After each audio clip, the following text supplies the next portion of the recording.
Magandang umaga po sa inyong lahat, mga minamahal namin mga kapatid sa Panginoon. Ngayon ay araw ng Miyerkules. Pasimula po tayo sa umaga na mayroong pagpapasalamat sa Panginoon sa kabutihan ng Diyos na buhay. Ngayon po ay narito po kami sa Doropate Anan, Taiwan, na nagpapasalamat sa Diyos sapagkat binigyan ng pagkakataon ng inyong abang lingkod na makapagbahagi ng mabuting balita. Naniniwala ko ito isang mabuting bagay na maipaabot sa pamamagitan ng pag-ere ang mabuting balita ng ating Panginoon. Kumusta po ang inyong umaga? Sa lahat po ng narito ngayon ay na manonood, kikinig ng mga salita ng ating Panginoon. Kaya naniniwalaan natin, hindi tayo lugi kapag tayo ay laging naka-tune up sa ating Panginoon. Bago ang lahat, tayo po ay manalangin. Lord, Father God in heaven, we thank you once again sa inyong kabutihan at katapatan sa aming mga buhay. Naniniwala kami, Panginoon, isang mabuting bagay ang magpasalamat sa inyo, isang mabuting bagay ang dakilain ang inyong kabanal-banalang pangalan, Ama, sapagkat walang pangalan sa silong ng langit na ibinigay kundi ang pangalan nyo lamang, Panginoon.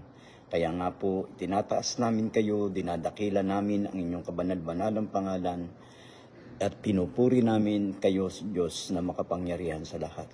Purihin ang inyong banal na pangalan sa umagang ito, dakilain kayo at luwalatiin. Pagpalain niyo po, Panginoon, ng mga tao, O Lord God, na ngayon ay sumusubaybay sa FB Live, Panginoon, ng pag-aaral ng salita ng Diyos.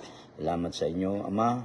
At kung merong may karamdaman o anumang mga bagay na dumadaan sa kanilang buhay, mga pagsubok, problema, at iba pang mga bagay, ang dalangin po namin, Panginoon, maging kaagapay ang inyong mga salita sa pamamagitan ng aming Panginoong Yesus, na nagbigay sa amin, nag-alay sa amin, Panginoon, ng buhay upang kami ay magkaroon ng kasapatan, O Lord God, para sa aming kinabukasan, Ama.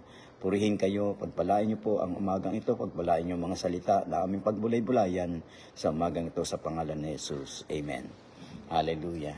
Salamat po sa Diyos ngayong umaga sapagkat tayo ay narito upang minsan pa ay pasalamatan natin ang Diyos na buhay na siyang nagbibigay sa atin ng kalakasan, nagbibigay sa atin ng buhay at lahat ng bagay ng ating buhay ay sinusuplayan ng Diyos ng lahat ng pwede nating maging pangangailangan. Kaya ngayong umaga, pamamagatan po natin ang ating paksa o tema na may pamagat na Come unto me. Bakit ba kinakailangan tayo ay lumapit sa Kanya o sa ating Panginoon?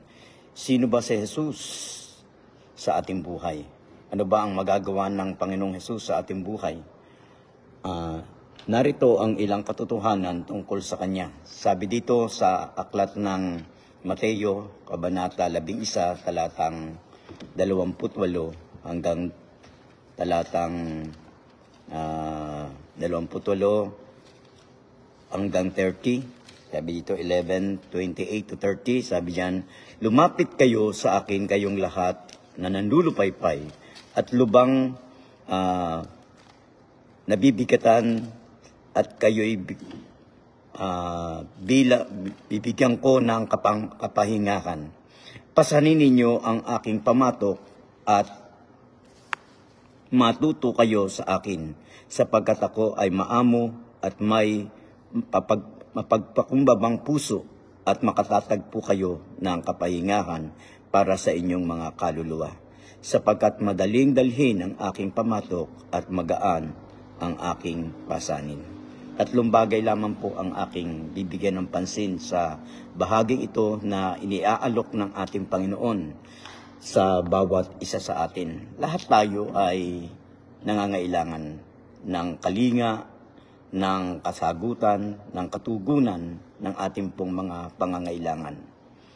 No? Sa bawat araw ng ating buhay, makikita po natin, hindi sapat na tayo ay natutugunan yung mga pangailangan natin. Meron pang kulang. Sabi ng ating Panginoon, Jesus is our best. Ano ba yung salitang best na tinutukoy? Ang kasalanan ay panlulupaypay ng kaluluwa. Tanging ang pananampalataya kay Jesus ang makapagpanunumbalik sa ating mga panlulupaypay ng ating mga kaluluwa. No? Sapagkat only Jesus can restore our soul.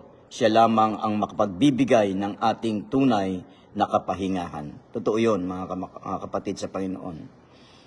Bawat araw, bawat oras ng ating buhay, no, dumarating sa atin ang tinatawag ng mga panghihina. Hindi natin minsan nakakayanan yung mga pumapasok ng mga problema, mga pagsubok sa ating buhay. Minsan may mga nagpapatiwakal. Minsan kung ano-ano na ang ginagawa para lamang masolusyonan yung kanyang mga dinadaanan sa kanyang buhay. Hindi nila alam kung ano ang talagang totoong magiging kasapatan para sa kanilang mga suliranin dahil hindi nila nalalaman kung sino ang talagang magbibigay ng solusyon sa kanilang mga pangangailangan. Oo, maaring may pera tayo, may trabaho tayo, lahat ay nasa sa atin na. Pero bakit marami pang nagtatanong? Marami pang nagsasabi na kahit na ako'y may pera, hindi ako maligaya, hindi ako masaya. Ang dahilan kasi hindi niya matuklasan ang tunay na solusyon ng kanyang buhay. Only can Jesus, no, our best. Na si Jesus lamang ang makapagre-restore ng ating kaluluwa. Sapagkat ang tao ay mayroong espiritu, mayroong kaluluwa, at mayroong laman. No? Ang lahat ng ito ay kailangang umiiral o ibig sabihin ito ay umiikot sa bahagi ng ating buhay. Kung mapapansin po natin, nag-aalok ang ating Panginoon ng tunay na satisfaction para sa ating buhay. Bakit? Sapagkat tayo ay hindi natin masasabi na best na yung lahat ng ating mga ginagawa. Hindi natin masasabi na satisfied na tayo sa ating mga successful na pamumuhay. Yung mga bagay na narating natin, mga bagay na naibigay na sa atin, hindi pa natin masasabi na ito ay talagang totoong narito na ang tunay na buhay. Sa ating Panginoon, nag-aalok siya na tayo ay bigyan ng tunay na kapahingahan ng ating pamumuhay. Bakit? Kapag ang tao ay mayroon ng karamdaman, pagka ang tao ay mayroon ng mabigat na dinadaanan sa kanyang buhay, ay hindi niya na alam kung ano ang solusyon. Kaya nga, sabi ng Panginoon, lumapit kayo sa akin. Kayong lahat na nangapapagal at nabibigatan at lubha sa inyong mga pasanin. At bibigyan ko kayo ng kagaanan. Kagaanan na kung saan si Jesus lamang ang tunay na solusyon ng ating mga buhay. Kaya nga, ang kanyang pag-aalok sa bawat sa atin ay kung matutuklasan lamang natin at malalaman lamang natin na ang tunay na daan at ang katotohanan ay walang iba kundi ang ating Panginoon. At yun ang laging iginigiit o laging sinasabi ng mga mangangaral ng Diyos na walang iba na sa mga tinawag ng Panginoon, mga pinili ng Panginoon na para lamang ibahagi ang kanyang mabuting balita sa bawat araw, sa bawat linggo na kung saan nais na tayo ay bigyan ng kagaanan sa lahat ng ating mga dinadaan ng mga problema sa ating mga buhay. Hindi ko ngayon alam kung ano ang iyong mga dinadaan sa buhay. Pero ang tangi kong nalalamang, ang tunay na daan, ang tunay na solusyon ay walang iba kundi ang ating Panginoon. Bakit? Sapagkat kapag tayo ay dumadaan na sa mga ganung mga sitwasyon ng ating buhay, hindi na natin alam kung anong ating gagawin. Hindi na natin alam kung ano ang pwede natin maging solusyon. Kaya nga hindi pera, hindi ang anumang bagay na nasa atin ngayon ang pwedeng maging solusyon, kundi ang ating Panginoon lamang, ang Panginoong Jesus, na nag-aalok sa atin, nag-aanyaya sa atin, na come unto me, ang sabi ng Panginoon, lumapit ka sa akin kung ikaw ay napapagal at nabibigat ang luba. Lubhang may mga suliranin ang tao na hindi niya alam kung ano ang solusyon, na pwedeng maging solusyon para sa kanyang mga problema o mga bagay na kanyang kinakaharap sa buhay. Kaya only Jesus can restore of our soul. Siya lamang ang makapagbibigay ng tunay na kapahingahan sa ating buhay. Pagal na tayo, hirap na tayo.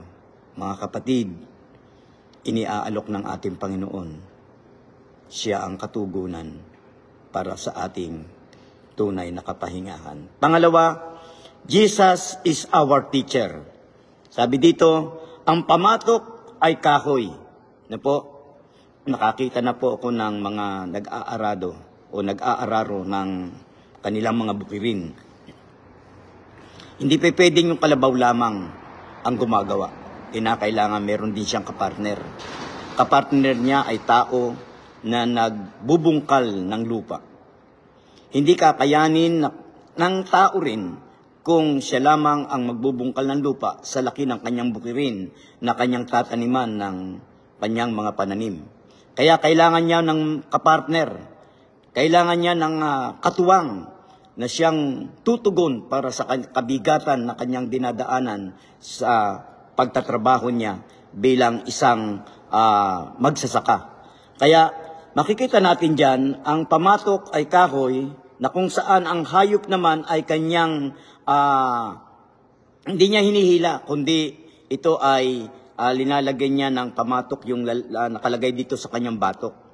Kung saan yun magdadala, kung saan niya gustong dalhin yung kanyang hayop na kanyang gagamitin para sa pag-aarado o pag-aararo ng bukid. Kaya nga, kapag ka ang ating Panginoong Hesus ang naging pamatok ng ating buhay, hindi tayo mahihirapan. Sapagkat naniniwala tayo na dadalhin tayo ng Panginoon sa maayos at maganda na kalagayan ng ating buhay. Magiging katuwang natin siya. In every situation, magiging katuwang natin ang ating Panginoon. Hindi tayo kayang pabayaan ng Panginoon. Ang tao, may limitasyon ang kanyang pagtugon o pagtulong sa bawat sa atin. Pero ang Diyos, walang limitasyon ang kanyang gagawin para sa bawat sa atin.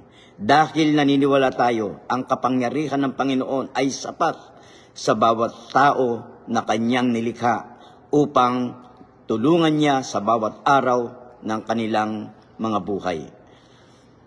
Dumaan din po ako sa ganyang sitwasyon na ako ay nawalan ng mahal sa buhay at yung pagkakataong yun ay para bagang hindi ko na kaya. Dahil mahirap palang mawalan ng kapartner sa buhay. Pero ang makikita natin kapag tayo'y lumapit sa Panginoon, hindi tayo magiging lugi. Ang totoo, magiging panalo tayo. Sapagkat ituturo niya sa atin kung paano at ano ang dapat mga gawin sa ating pang-araw-araw na buhay, na naniniwala tayo na kung kasama natin ang Panginoon na magiging kapartner natin, iaayos tayo ng Panginoon sa araw-araw ng ating pamumuhay. Sapagkat kapag tuliro ka na, ang isipan mo, hindi mo na alam kung anong gagawin mo, hindi mo na alam kung anong magiging direksyon ng iyong buhay. Sapagkat kapag problemado ka na at marami ng mga nakalagay sa isipan mo, kaya nga may mga nagbibikti, mayroong mga nagpapatibakal, sapagkat hindi na nila alam kung ano ang tunay na direksyon ng kanilang mga pamumuhay.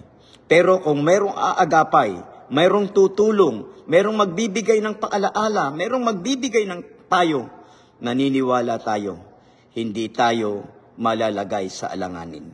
Kaya nga si Jesus ay nag-aalok, natuturuan tayo ng ating Panginoon sapagkat siya ay great teacher ng ating mga buhay. Si Jesus is our teacher, na kung saan magiging katuwang natin, magtuturo sa atin ng maraming bagay, hindi lang ilang bagay, kundi maraming bagay na pwedeng ituro ng Panginoon upang tayo ay magtagumpay sa sitwasyon na ating pong mga dinaraanan. Ano nga po ba ngayon ang ating mga dinaraanan? mga kapatid, mga minamahal na mga magulang, mga minamahal na mga kabataan, mga bata, na ngayon sa umagang ito, naniniwala tayo, Jesus is the only teacher, no, na makatutulong, makapagbibigay sa atin ng malawak na kaalaman upang tayo ay matuto na gumawa, kumilos, at marami pang bagay na pwedeng gawin ng ating Panginoon.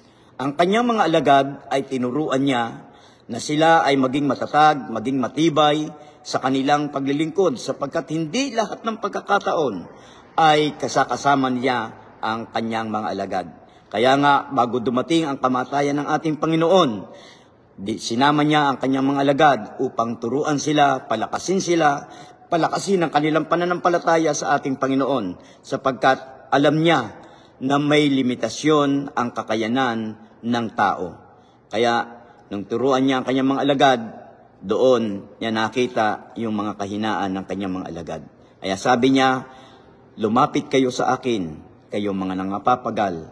Kasama na yung mga alagad doon na napapagal, nahihirapan, sapagkat hindi nila alam kung ano ang talagang tunay na magiging sitwasyon ng kanilang buhay. Lalo't nang dumating na ang malaking pagsubok na dumaan sa kanilang buhay nang iwanan na sila ng ating Panginoon. Pero, kailanman, meron pang higit na tutulong sa atin, walang iba, kundi ang banal na Espiritu Santo na ipinangako ng ating Panginoong Hesus na mag-antay kayo, sabi ng ating Panginoong Hesus, mag-antay kayo sapagkat merong higit na magpapaalala, magtuturo sa inyo sa mga bagay na hindi nyo alam, hindi nyo kaya, at kayo ay magkakaroon ng tinatawag na satisfaction ng inyong buhay. Nung iwanan sila ng ating Panginoon, natuto silang maging matatag sa kanilang pananampalataya. Si Pedro sa kanyang pangangaral doon sa mga tao, nagkaroon kagad ng kaligtasan at ang kaligtasan ay natamo ng maraming mga tao. 3,000 kagad ang tumanggap sa ating Panginoon. Kaya nga, salamat sa Diyos sa pagtuturo sa atin ng ating Panginoon. Makikita natin, hindi tayo lugi. Kaya kapatid, sa umagang ito, salamat sa Panginoon. Jesus is our teacher in our life.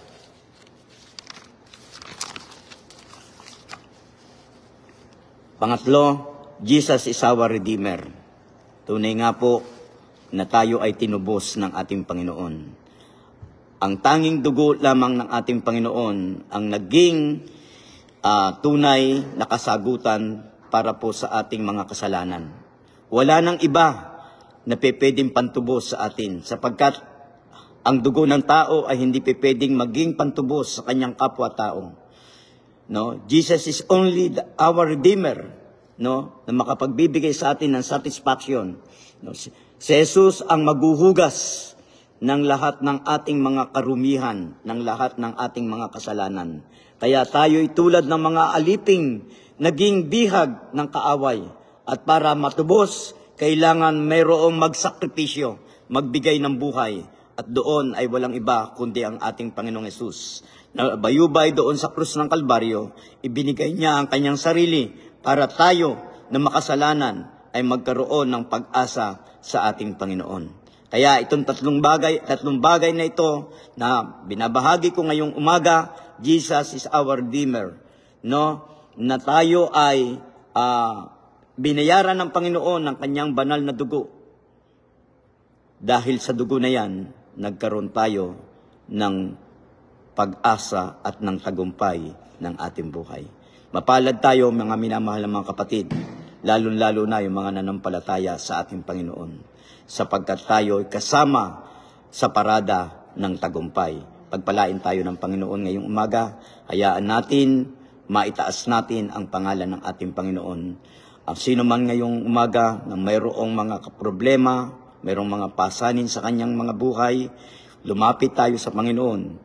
Hindi tayo pababayaan ng Diyos. Tayo po'y manalangin. Amang Diyos na makapangyarihan sa lahat, nagpapasalamat kami sa inyo sapagkat isang mabuting bagay ang kayo ay kilalanin sa aming mga buhay na kayo ang Panginoon na magbibigay sa amin ng tunay na pag-asa ng aming buhay. Lord, hinihiling po namin sa aming pong paglapit, magkaroon kami ng pananampalataya. Sa aming pagdulog sa inyo, magkaroon kami, Panginoon, ng tunay na sentro ng aming paniniwala na kayo ang magbibigay ng tunay na katugunan, kalakasan sa aming mga pananampalataya, O Lord God. May mga panahon na kami nanlulupaypay. May mga panahon na kami, Panginoon, ay nawawala ng pag-asa. Dumadalangin kami ngayong umaga. Sino man sa umagang ito, Panginoon, ang mayroong mabigat na dinadaanan sa kanyang buhay. Sino man sa umagang ito ngayon, Panginoon, ang mayroong karamdaman, Lord God. Father in heaven, hinihiling po namin, Panginoon, Lord, gumawa po kayo, Panginoon, ng mga dakilang bagay, Panginoon, na hindi kayang unawaan ng tao, O Lord God. Katulad na sinabi niyo sa Jeremiah chapter 33 verse 3, Panginoon. Lord, magpapakita kayo, Panginoon, ng mga hindi namin kayang maunawaan. Mga karamdaman na kayang pagalingin, Panginoon.